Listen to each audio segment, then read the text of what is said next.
As someone who loves plants, gardens are one of my favorite things in the world, and most fantasy worlds have a variety of gardens that can be found throughout them. And in the world of Tyria, we can see many beautiful gardens located throughout the game, which brings us to the next 10 minutes of our life. Today, I want to go over my top 10 favorite gardens across the entirety of Guild Wars 2, so let's get started. In the number 10 spot is the Seitung Harbor Garden. This area is one of the first places many players go to upon starting the End of Dragons expansion, where this garden is located in Seitung Harbor, which is the opening area of Seitung province, and even has a full event that takes place in it where you can tend the garden. Where one part of the event that I'll highlight is how you can pick weeds and then throw them into this compost pile here, and I love the look of the compost bin and how this gate opens as you run up towards it.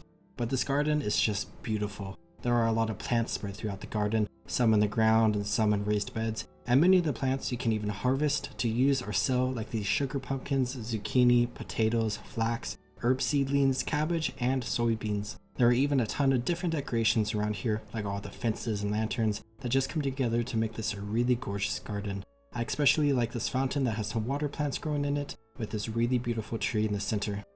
In the number 9 spot is the Home Instance Garden. This is the garden plot that you can unlock in your home instance to grow a variety of different plants, including a few special plants that high-level chefs can use that are exclusive to this garden. But you can find the home instance garden in each of the 5 different home instances across the game, and they are each beautiful. They tie into each of the different cities home to the different playable races, and each look super cool. I especially love the cooking adventure you go on that allows you to unlock the garden plot, which in order to upgrade the plot size, you do have to buy the deeds from the gem store, which potentially costs real world money. But with the Janthir Wilds expansion, we are going to see these gardens come into play in the new homesteading feature, as many of the home instance features are being translated over to this new system, and I am excited to use the garden plots in my future home. I guess I'll also mention that Janthir Wilds is likely going to have some pretty cool gardens in the new Coden Village, like this sneak peek we got right here. In the number 8 spot is the Bandit Cabbage Patch in Harathi Hinterlands. This is a really fun cabbage patch located in a special hidden area in the Harathi Hinterlands, where you can find this spot in the Winchona Woods, with this cave entrance being protected by bandits. You can open the door to enter this bandit lair and discover a really beautiful area. I've highlighted this location before in this series, but I just love all the details with the waterfall, trees, and various different decorations. But of course, in the center of the cave is this cabbage patch, and the idea of a cabbage patch or pumpkin patch or cornfield and other related areas are always fun, and there are a variety of these, including a few different cabbage patches that can be found throughout Tyria. Where out of all the cabbage patches, this one is definitely my favorite, given the fact that it is in one of my favorite hidden areas of the game and all the other details I said about it. In the number 7 spot is the Garden of the Celestials, located in New Kaining City. This is a sprawling urban rooftop garden located atop the ministry headquarters at one of the tallest locations in the city. The garden is named after the Great Celestials, who are the powerful deities revered by Canthans and the physical embodiment of the stars, where you got the 4 super important cardinal celestials who play a part in the Wayno Su trials, but you also have all of the other celestials that you would be familiar with during Canthan New Year. But to look at the garden itself, it is definitely beautiful. It sprawls across the rooftops of this massive skyscraper, and I always love it when plants are incorporated into urban architecture. You got a ton of bamboo everywhere, a variety of trees, a bunch of different flowers, and a variety of different plants scattered here and there, including some plants you can harvest. Where I love the difference between this rooftop garden and most of the rest of New Kaining City, where a lot of the plants are synthesizers. In the number 6 spot is the Hidden Garden. This is probably one of the most popular gardens in all of Guild Wars 2, where this is a massive jumping puzzle located in Mount Maelstrom, which can only be reached, excluding things like Teleport to Friend, via 4 different portals that appear after killing different keepers all around the map of Mount Maelstrom, where once you gain access to the Hidden Garden, you have a massive area that has different sections of jumping that you need to complete in order to complete the entire jumping puzzle, as well as a few other somewhat important things. But the combination of this being a somewhat hidden area, a massive area tucked away in the corner of a zone, and a larger jumping puzzle all contribute to making this a location that I love a lot, but when you take into account how beautiful it is, it makes it even better. I love all the waterfalls with the massive tree and the floating islands, but you also have a smaller garden located inside of it that is really cool looking, where you can unlock some fire orchids here as a part of the A Hinge Away from Home achievement, and also a full-blown garden as a part of the Kudzu Legendary Weapon Collection. In the number 5 spot is Azarr's Softhoof's garden in Drytop, where this is another pretty popular garden that a lot of players come to in order to gather some different plants. It is located in the Uplands Oasis of northwestern Drytop, and it is tended to by a Maguma centaur called Azarr Softhoof, whose job is gardens, as well as a Skrit called Nipkit, whose job is waters. Where the main thing they are growing here is vine seeds in order to create the vine bridges that are important in order to access the upper reaches of Drytop.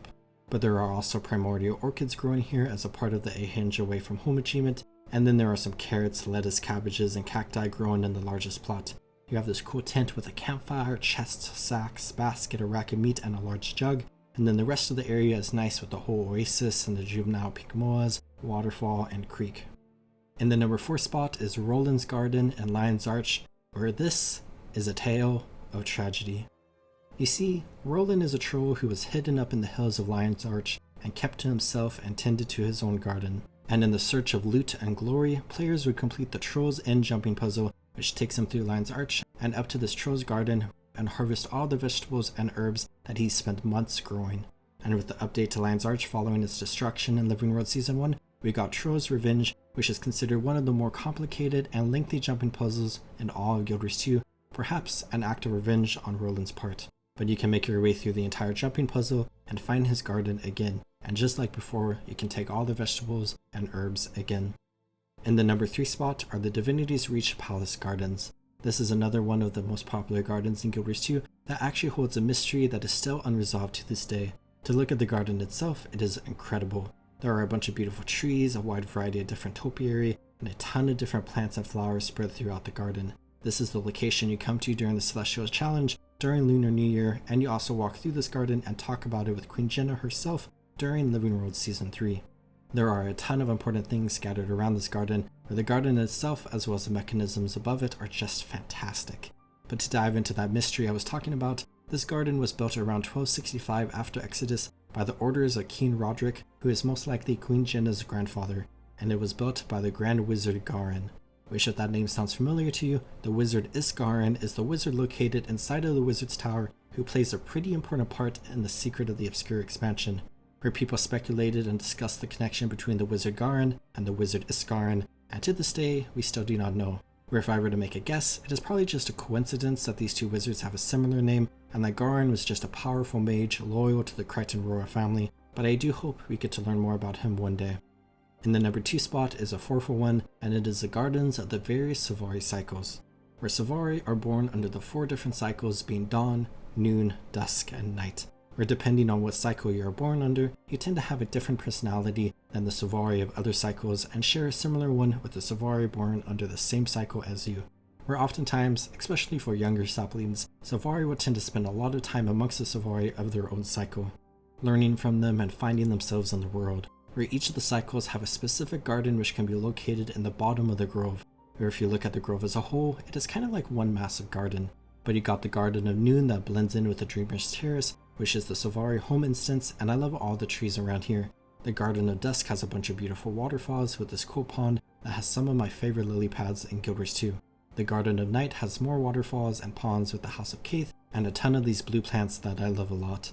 And then you have the Garden of Dawn, where this is my personal favorite hidden area in all of Guild Wars 2 and one of the most popular locations in the entire game, where you can swim through this short underwater tunnel and appear in this gorgeous bamboo garden. You got a ton of bamboo, some incredible waterfalls, a variety of other plants, incredible lighting, a ton of butterflies, and just a beautiful view, where if you haven't been here yet, I highly recommend that you do.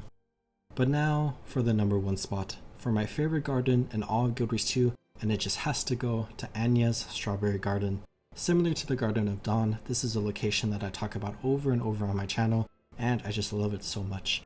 Located in the town of Nolan in southwestern Diessa Plateau, you can find this old pile of scraps with a vista that you can climb on top of, jump into this old metal pipe, and run through in order to access a beautiful valley. You have some scrap, some of my favorite waterfalls in Guild Wars 2, a ton of gorgeous trees, beautiful light rays, and so many other details. But of course, in the center of this area is a young char by the name of Anya Fairmind, who is tending to her strawberry garden, where she comes into this area and has a strawberry garden hidden away from the rest of the char in the area, where she asks you to keep her secret and lets you take some of the strawberries with you. And I just love this entire area a lot. It's absolutely beautiful and one of my favorite hidden areas in the game. I have so many memories with finding this place, visiting it every now and then, and bringing my fiance here to explore it as well. Much like with the Garden of Dawn, I highly recommend that anybody who hasn't made their way here yet does so because it's just a really fun experience and a gorgeous view and some strawberries to boot. And that's my list. I hope you enjoyed. There are a ton of gardens in Guild Wars 2 which are some of the most beautiful areas in the game. If you like this video, consider watching top 10 hidden areas of Guild Wars 2 which I referenced multiple times in this video, or check out last week's top 10 things in ore. I hope you all are taking good care of yourselves. Have a good one, everyone.